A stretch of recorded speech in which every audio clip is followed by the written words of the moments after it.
ഇപ്പൊ ഷാജിനെ കുറിച്ചാ പറയുന്നത്. മതം മതം മതം. എന്താ ഷാജി പറയണത്? മതമല്ല വേണ്ടത്, മതമല്ല മതമല്ല എന്ന് ഒരു ഭാഗത്തു നിന്ന് നാസ്തിക ശബ്ദം വരുമ്പോൾ മതം മതമാണ്, മതം തന്നെയാണ്. ഞങ്ങൾ അവിടെ നിന്ന് അങ്ങോട്ട് ഷാജിയുടെ പ്രസംഗം വരെ കേട്ടണോ? ഞങ്ങളെ നല്ല മനുഷ്യനാക്കിയ മതമാണ്, മറ്റുള്ളവരെ ബഹുമാനിക്കാൻ ഞങ്ങളെ പഠിപ്പിച്ചത് ഞങ്ങളെ മതമാണ്, പാവപ്പെട്ടവനെ സഹായിക്കണമെന്ന് ഞങ്ങളെ പഠിപ്പിച്ചത് ഞങ്ങളെ മതമാണ്. നാട്ടിൽ ദുരന്തമുണ്ടാകുമ്പോൾ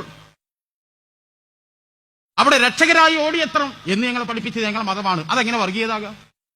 പിന്നൊന്ന് പറഞ്ഞു, മുസ്ലിം ലീഗ് വിട്ട് പോയാൽ ദീനിൽ നിന്ന് പോയി.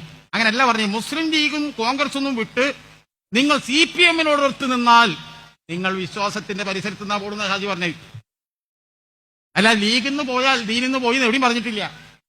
ലീഗിൽ നിന്നും കോൺഗ്രസിൽ നിന്നും പോയി CPM-നോട് ചേർന്ന് നിന്നാൽ നിങ്ങൾ അറിയാതെ അനൈച്ഛികമായി നിങ്ങൾ വിശ്വാസത്തിന്റെ പരിസരത്ത് നിന്ന് തന്നെയാണ് പോകുന്നത്. അത് പറയാൻ കാരണം എന്താ?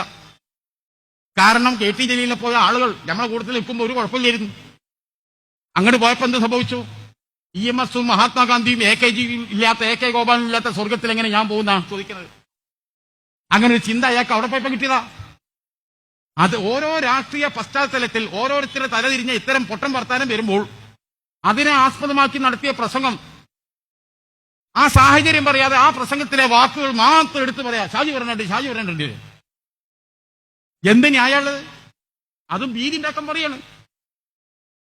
മുസ്ലിം സമുദായത്തിന് നഷ്ടപ്പെട്ടു പോയ അവകാശങ്ങൾ, ഈ സമുദായത്തിന് കവർന്നെടുത്ത അവകാശങ്ങൾ തിരിച്ചു പിടിക്കും എന്ന് പറഞ്ഞത് എന്താ?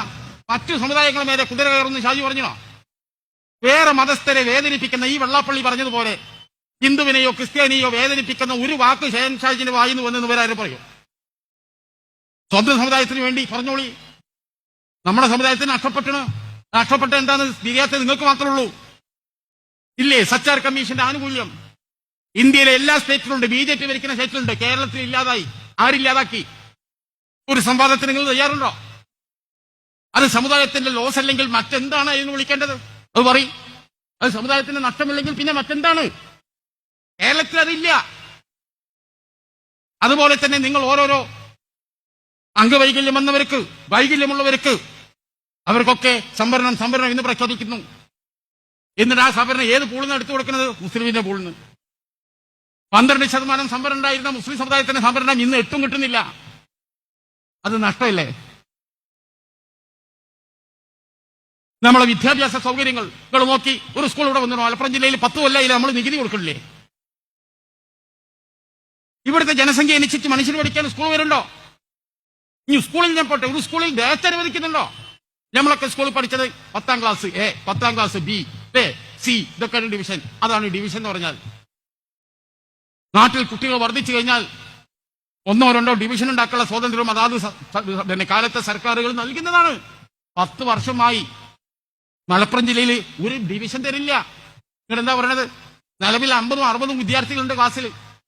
ബെഞ്ച് വേണേ 2 അധികട്ടോ, എന്നിട്ട് 10 കുട്ടികളെ കൂടി കയറ്റിക്കും. എന്നാലും ഡിവിഷൻ തരൂല. നമ്മളെ നികുതി വേണം, തിരിച്ച് ഇതൊന്നും തരൂല.